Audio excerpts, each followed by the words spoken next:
माता, जय गोपाल। सभी पत्रकार बंधुओं को सादर वंदन। आज हम सभी एक विशेष उद्देश्य से आपको आमंत्रित करके और बुलाए हैं कि 27 जुलाई करीब हैं और गौ सम्मान आह्वान अभियान का द्वितीय चरण की तिथि 27 जुलाई ही है, जिसकी पूरे भारत के हर कोने में गूंज है। 790 जिलों पर बहुत अच्छे से तैयारी गौ भक्तों ने कर ली है। प्रथम चरण में 5.25 करोड़ हस्ताक्षर के साथ पीएम को गौ माता की सेवा, सुरक्षा और सम्मान के लिए प्रार्थना पत्र दिया था। उसके साथ साथ राष्ट्रपति महोदय, सभी राज्यों के मुख्यमंत्री और राज्यपाल को भी प्रार्थना पत्र दिया गया था। लेकिन जितनी सफलता प्राप्त होनी चाहिए, जो काम होने चाहिए थे वो हो नहीं पाए। इसलिए पुनः स्मरण दिलाने के लिए 27 जुलाई को भारत की 790 जिला केंद्रों के माध्यम से 15 करोड़ हस्ताक्षर के साथ प्रार्थना पत्र दिया जाएगा। लगभग 15 करोड़ हस्ताक्षर हो चुके हैं, कुछ अधिक भी होंगे, उनको आवश्यकता पड़ने पर आगे उपयोग लिया जाएगा। ये भारत का पहला एक ऐसा शांतिपूर्ण मिशन है जिसमें कोई हंगामा नहीं, कोई तोड़फोड़ नहीं, कोई नारेबाजी नहीं। चुपचाप घर घर जा कर के लोगों से समर्थन जुटा के कि क्या आप चाहते हैं कि भारत में गोवध बंद हो, क्या आप चाहते हैं गौ माता राष्ट्रमाता बने, क्या आप चाहते हैं कि गौ सेवा को लेकर के केंद्रीय कानून बने। जब हाँ करता है व्यक्ति कि हाँ हम ये तो चाहते हैं कि ये होना ही चाहिए, तब उनके सिग्नेचर कराए जाते हैं। ऐसे 5.25 करोड़ सिग्नेचर पहले और 15 करोड़ सिग्नेचर अब, ऐसे करीब 20 करोड़ सिग्नेचर संपूर्ण भारतवर्ष से अब तक हो चुके हैं, जिसमें अटक से लेकर के कटक, कच्छ से लेकर कोहिमा और कश्मीर से लेकर कन्याकुमारी तक, हिमालय से सागर पर्यंत हर एक जिले में जाकर के प्रार्थना पत्र देने की पूरी कार्य योजना तय हो गई है। अगर भारत में गौ हत्या समाप्त हो जाती है, गौ माता को राष्ट्रमाता का संवैधानिक दर्जा प्राप्त हो जाता है और गौ सेवा को लेकर के केंद्रीय कानून बनता है, ऐसी स्थिति में भारत की संस्कृति, भारत की सभ्यता, भारत की अर्थव्यवस्था, भारत का आरोग्य पुनः मजबूत होगा और भारत विश्वगुरु होगा, भारत सोने की चिड़िया होगा और भारत हर दृष्टिकोण से आगे बढ़ करके अपनी परफॉर्मेंस विश्व तक दे पाएगा। क्या आपने इस अभियान के संबंध में केंद्र सरकार, राष्ट्रपति या संबंधित मंत्रालयों से अब तक कोई औपचारिक मुलाकात का ज्ञापन दिया या मुलाकात की है, उसके बारे में बताएं। इस संदर्भ में देश की 5000 तहसीलों के माध्यम से जो एक शासकीय क्रम होता है, एप्लीकेशन फॉरवर्ड करा करके सबको भेजी है। व्यक्तिगत मुलाकात अभी तक शासन से इस संदर्भ में नहीं की गई है। डेयरी संचालक दूध निकाल के गाय माताओं को सड़कों पर छोड़ देते हैं अथवा जो दूध देना बंद कर देती है उसको सड़कों पर छोड़ देते हैं, जिसके कारण मानवीय दुर्घटनाएं भी होती है और गौवंश के शरीर को भी हानि होती है। उस पर प्रतिबंध लगाने की मांग शासन से मजबूती से की गई है। संविधान में किस प्रकार के संशोधन की मांग कर रहे हैं आप? क्या उसका कोई लिखित मसौदा तैयार किया है? जी, संविधान के आर्टिकल 48 में अनुच्छेद 48 में 1950 में एक बात लिखी गई थी कि भारत में संपूर्ण गाय, बैल और बछड़े जो किसी भी उम्र के हों उनके वध पर प्रतिबंध लगना चाहिए। लेकिन इस विषय में एक बात ऐसी डाल दी गई कि यह निर्णय राज्य सरकार करे। तो आज़ादी के 78 वर्ष निकल जाने के बाद भी राज्य सरकारें अभी तक इस विषय पर निर्णय नहीं कर पाई है। मात्र 16 राज्यों में कानून बन पाए हैं। 20 प्रांत ऐसे हैं जहां पर अभी भी कानून नहीं बने। जहां बने हैं तो वो कानून इतने ढीले हैं कि उनकी कोई महत्ता नहीं है। इसलिए इसमें संशोधन कर, संविधान संशोधन कर ये तय किया जाए कि गौ रक्षा का जो कानून है वो केंद्रीय स्तर पर बने, सेंट्रलाइज हो। जैसे पहले टैक्स राज्य लेते थे, लेकिन उनमें कमियां होने के कारण जीएसटी करके केंद्रीकृत सिस्टम लागू कर दिया गया है। उसी प्रकार संविधान को संशोधित कर केंद्रीय स्तर पर संपूर्ण भारतवर्ष में समान कानून लागू होकर के गौवध पर प्रतिबंध लगाया जाए। सर, अभी कुछ समय पहले प्रगति मैदान में भी काफी भारी संख्या में लोग पहुंचे थे और काफी बड़े साधु संत भी वहां पहुंचे थे। उन्होंने बात रखी थी कि गौ माता को राष्ट्रमाता का दर्जा दिया जाए। इस बात को काफी समय बीत चुका है, लेकिन सरकार की तरफ से इस पर कोई भी टिप्पणी या कोई भी नए कानून बनाने की बात नहीं कही गई। तो क्या सरकार इस चीज को अनदेखा कर रही है? जब तक समाज संख्यात्मक रूप से कम हो और प्रबलता के साथ अपनी बात नहीं रखे, सरकारें इस विषय पर ध्यान देती नहीं है। इसलिए अब की बार बड़े स्तर पर हस्ताक्षर करके प्रत्येक जिले पर बड़ी संख्या में प्रार्थना पत्र दिया जाएगा। और फिर भी बात नहीं बनी तो फिर भारत के जितने भी स्टेट हैं उनकी कैपिटल से एक बार फिर याद दिलाया जाएगा।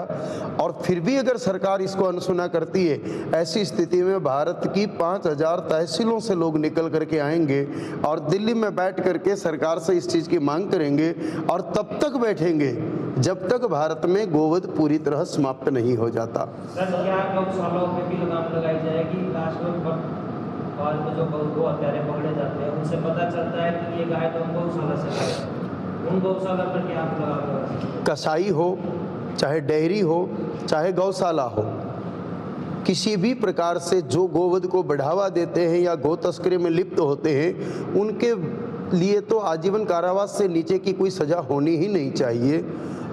चाहे गौशाला बोर्ड लगने से कुछ नहीं है, अगर कोई गौशाला का बोर्ड लगा हुआ है लेकिन वहाँ पर गौ माता को कष्ट देने का या उनके वध से जुड़ा हुआ कोई कार्य हो रहा है तो वो गौशाला नहीं होकर के वधशाला ही है। तुरंत बुलडोजर चलना चाहिए, वहाँ की गाय माताओं को अन्यत्र स्थापित करके और जो लोग हैं उनको कारावास की सज़ा मिलनी ही चाहिए और आजीवन कारावास से कम सज़ा नहीं होनी चाहिए इसके लिए। सबसे ज़्यादा सुना जाता है हिंदू ही गाय को कटवाता है, इस विषय क्या पता? देखिए, कटवाता है शब्द को तो सीधा नहीं बोल सकते, लेकिन हाँ ये सत्य है कि हिंदू की दोषपूर्ण नीतियों के कारण ही आज गोवध हो रहा है। क्योंकि अधिकांश गोवंश का पालन हिंदुओं के घर, ऐसा नहीं कि केवल हिंदुओं के, लेकिन अधिकांश गोवंश आज भी हिंदुओं के घर पर रहता है। वही छोड़ देते हैं या बेच देते हैं। जो बिचौलिए होते हैं, खरीदने बेचने वाले, ट्रांसपोर्टेशन करने वाले, वो ट्रक के मालिक भी अधिकांश कई बार हिंदू पाए जाते हैं। कहना नहीं चाहिए लेकिन अब आपने पूछा है तो स्पष्ट करना पड़ेगा कि कई बार बीच में जो उन गाड़ियों को छुड़ाने वाले तत्व होते हैं उनमें भी हिंदू लोग भी शामिल होते हैं। हिंदू समाज बड़ी संख्या में पुलिस में है, लेकिन वो लोग भी पैसे लेकर के उन गाड़ियों को छोड़ते हैं। वकील उनकी पैरवी करते हैं, उनमें भी अधिकांश हिंदू होते हैं। और जज जो फैसले देते हैं वो भी हिंदू होते हैं। तो निश्चित रूप से इसमें कोई दोहराई नहीं है कि हिंदू समाज की भी भूमिका तो है ही।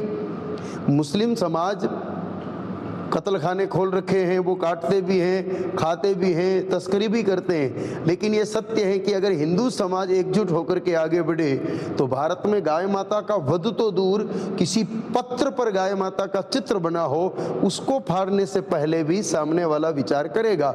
इसलिए हिंदुओं को पहले जगाने और उनको ठीक करने की आवश्यकता तो है ही। 36 बिंदु ऐसे तैयार किए गए हैं जिसमें समाज, शासन और संत मिल करके एक ऐसी योजना तैयार करें जिससे गाय पुनः भारत के घर घर में हो।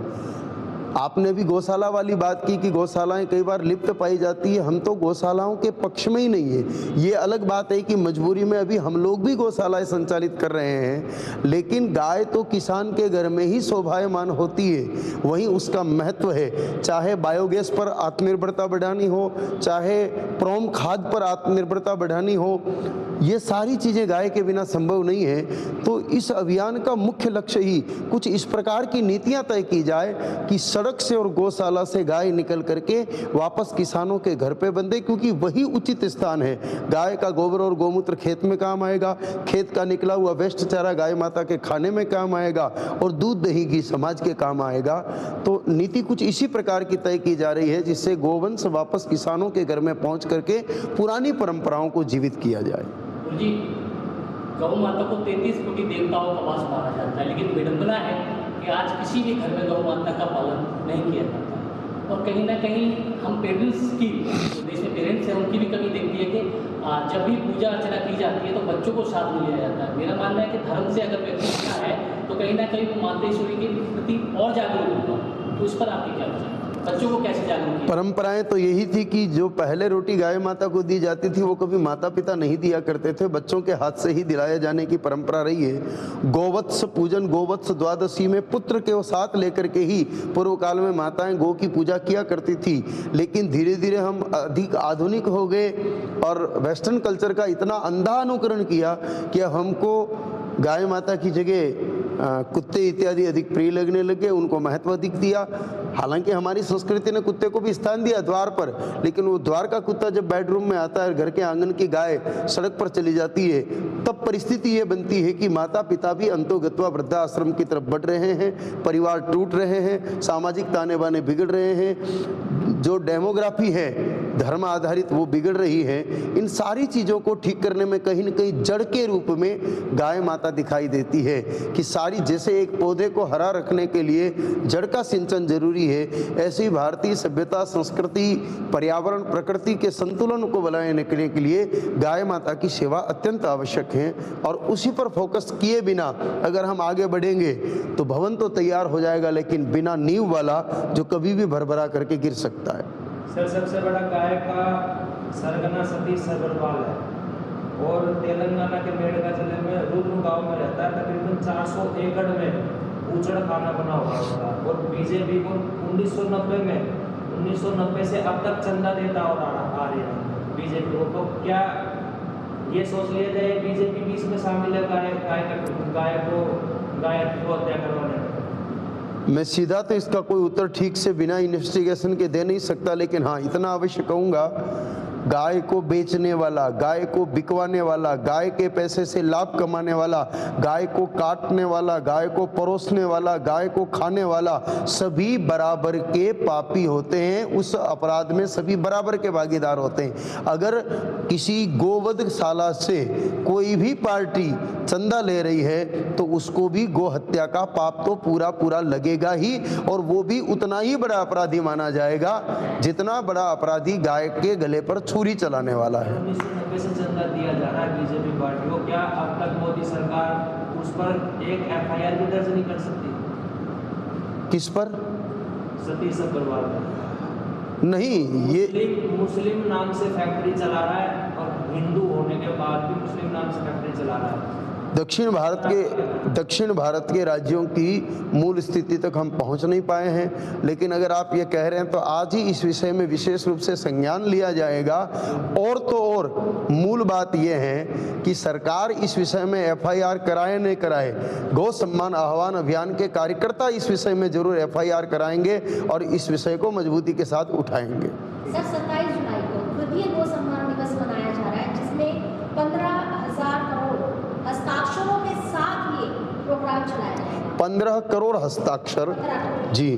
तो किस तरीके से इसका शुरुआत रहेगी और किस तरीके से इसमें अपनी बात प्रधानमंत्री, राष्ट्रपति तक पहुंचाई जाएगी? हमारे पूर्वजों से सीख लेकर के, जैसे एक अभियान को लेकर के शिवाजी जब चले थे, उन्होंने जय भवानी का नारा लेकर के आगे बढ़े। महाराणा प्रताप जब चले थे तो हर हर महादेव के नारे के साथ आगे बढ़े। भगवान राम जब लंका विजय के लिए बढ़े थे तो वानर भालुओं के द्वारा जिस प्रकार श्री राम जय जय राम का उद्घोष किया गया था, उसी प्रकार 27 जुलाई को सुबह 8 बजे से लेकर 9:15 बजे तक एक सकारात्मक ऊर्जा का प्रवाह बने, उसके लिए पहले विजय मंत्र श्री राम जय राम का जप किया जाएगा। उसके बाद उस जिले से जितने हस्ताक्षर इकट्ठे हुए हैं उन सबको स्कैन करके 5 पेन ड्राइव में संरक्षित करके 4 एप्लीकेशन राष्ट्रपति, प्रधानमंत्री, मुख्यमंत्री के नाम लिख करके एक पेन ड्राइव एक के साथ अटैच करके ओरिजिनल सिग्नेचर शीट को प्रमाण के रूप में साथ ले जा करके सब लोग डीएम के माध्यम से, जिला कलेक्टर के माध्यम से राष्ट्रपति, प्रधानमंत्री, मुख्यमंत्री और राज्यपाल को भेजेंगे। उसकी सिग्नेचर की रिसीविंग भी ली जाएगी ताकि आगे प्रमाण के तौर पर प्रस्तुत किया जा सके कि हमने भारत के 790 जिलों से इतने इतने हस्ताक्षर आपको सुपुर्द किए हैं। और जब देश का इतना बड़ा समाज इस चीज़ की मांग कर रहा है तो अब ये कार्य होना ही चाहिए।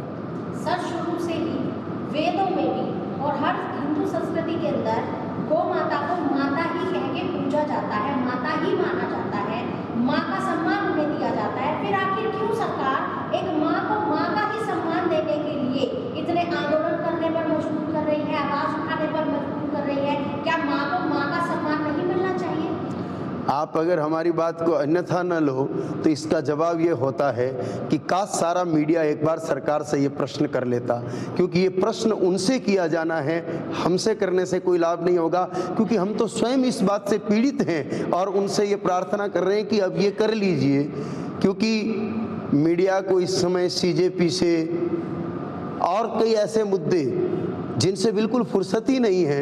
एक ही बात को 100 बार रिपीट करने की तो फुर्सत है, लेकिन गाय माता को अब तक मां का दर्जा 78 सालों में क्यों नहीं दिया गया? अब तक भारतवर्ष में गोहत्या पर प्रतिबंध क्यों नहीं लगा? अब तक विदेशों से अरबों टन जो यूरिया डीएपी आ रहा है, भारतीय मुद्रा व्यर्थ हो रही है, उसकी जगह गो आधारित खाद्य प्रणाली को क्यों नहीं मजबूत किया गया? हार्बर्स जैसे संकट काल में जब भारत का सीबीजी प्लांट, बायोगैस प्लांट बहुत अधिक सहायक हो सकता था, उनका उपयोग क्यों नहीं किया गया? ये प्रश्न अगर मीडिया सरकार की नाक के नीचे ठीक से रखे। में सरकार से एक आग्रह किया गया है कि विद्यालयों में गो आधारित शिक्षा प्रणाली को पुनः लागू किया जाए और व्यक्तिगत स्तर पर भी गो सम्मान आह्वान अभियान के सभी प्रचारक इस समय भी विद्यालयों में जा करके विद्यार्थियों को इस बात की जानकारी दे रहे हैं कि भारतीय नस्ल की वेद लक्षणा गाय का आध्यात्मिक महत्व क्या है, वैज्ञानिक महत्व क्या है, औषधि महत्व क्या है, भारत की जीडीपी में, अर्थव्यवस्था में गाय माता की क्या भूमिका हो सकती है, ये अभी से बालकों को बताना प्रारंभ किया है। आज़ादी के बाद करीब 50-60 वर्षों तक बिल्कुल ये चीज़ें शून्य रही, इसलिए लगभग लुप्त सी हो गई थी, लेकिन पुनः साधु संतों और सजग गौ सेवकों ने और भारत के कुछ सजग सामाजिक कार्यकर्ताओं ने इस विषय को वापस हाथ में लिया है। लेकिन फिर भी समाज की अपनी सीमाएं होती है। शासन की कलम जितनी गति से काम कर सकती है, उतनी तेज गति से सामाजिक जागरूकता को आगे नहीं बढ़ाया जा सकता। एक कानून बनते ही के तुरंत देश में लागू होता है, इसलिए समाज तो अपने स्तर पर काम करे ही, लेकिन हम आप पत्रकार भाई बहनों के माध्यम से शासन तक ये बात पहुंचाना चाहते हैं कि अब शासन भी इस विषय में गंभीरता दिखाए, संज्ञान ले और पुनः भारत में गो आधारित शिक्षा, गो आधारित चिकित्सा, गो आधारित कृषि और गो आधारित संस्कृति को पनपने के लिए एक उचित वातावरण तैयार करे, जो कानून की कलम से और शासकीय नीतियों से ही संभव है। तो यह है कि अगर हम गाय के साथ जीना शुरू करते हैं तो बेरोजगार कोई रहेगा नहीं और महंगाई का प्रश्न ही नहीं पैदा होता, क्योंकि आंगन में गाय है, उसका गोबर खेत में, खेत का वेस्टेज चारा गाय के पेट में, उससे उत्पादित शुद्ध अन्न, उससे उत्पादित मसाले, दूध, दही, घी खा करके करोड़ों रुपए का जो एक डिस्ट्रिक्ट में प्रतिदिन का जो मेडिसिन बिल है वो खत्म हो सकता है। तो बेरोजगारी भी समाप्त होगी, महंगाई भी समाप्त होगी और साथ ही साथ जैसा खाएंगे अन्न वैसा बनेगा मन। उत्तम आहार खाने से लोगों की मन बुद्धि ठीक रहेगी, तो ये व्याभिचार, दुराचार, झगड़े, लड़ाई, भ्रष्टाचार, इन पर भी अंकुश लगेगा। हमें तो लगता है कि 100 तालों की एक ही चाबी है, गौ माता की सेवा, सुरक्षा और सम्मान। अंत में क्या कहना चाहेंगे सर देशवासियों? सब देशवासियों को आपके विभिन्न चैनल के माध्यम से यह कहना चाहेंगे कि भारत जब तक गाय माता की शरण में था, इसको दुनिया विश्वगुरु मानती थी, सोने की चिड़िया मानती थी। भारत अखंड था, भारत सांस्कृतिक रूप से भी समृद्ध था। जैसे जैसे हमारे घरों से, हमारे दिलों से गाय माता दूर हुई है, वैसे वैसे भारत कहीं न कहीं खोखला हुआ है। दिखाई दे रहा है कि भारत विकास कर रहा है, विकसित है, लेकिन सत्य यह है कि खोखलापन भारत में तेज गति से बढ़ा है, पाखंड बढ़ा है, समस्याएं बढ़ी है। तो पुनः हम गौ संस्कृति को अपना करके और भारत को भव्य बना सकते हैं। उसके लिए आइए हम सब मिलकर के 27 जुलाई को सुबह 8 बजे से 9:15 बजे तक विजय मंत्र का जाप करके 10 बजे डीएम कार्यालय जा करके और प्रार्थना पत्र देना का कार्य करें। इस समय हमारे पूर्वजों ने गौ को बचाने के लिए शीश कटाए थे। आज अगर शासन को शीश दिखा देंगे तो भी काम हो जाएगा कि गाय माता के पक्ष में इतने लोग खड़े हैं।